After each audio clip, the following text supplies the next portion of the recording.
pressingda ishlashiga alohida to'xtalib o'tmasak bo'lmaydi. Fayzullayev xuddi raqib himoyachilarning harakatlarini oldindan ko'rayotgandek edi. 8-daqiqada aynan mana shunday pressingda faol ishlash natijasida Fayzullayev raqibdan to'pni olib qo'yadi. Uni esa raqib juda qo'pol tarzda yiqitdi.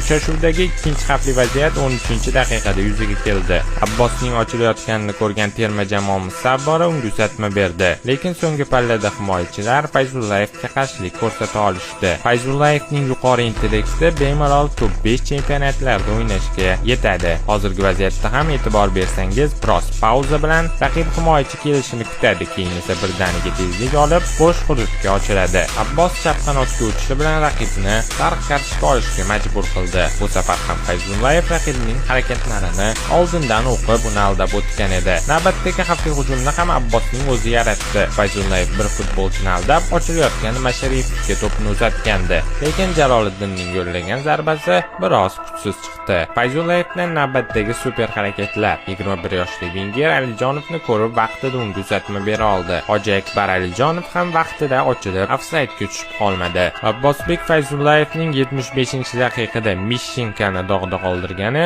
ijtimoiy tarmoqlarda juda ko'p aylanmoqda. Bu kadrlarni futbol muxlislari qayta tomosha qilib charchashmaydi.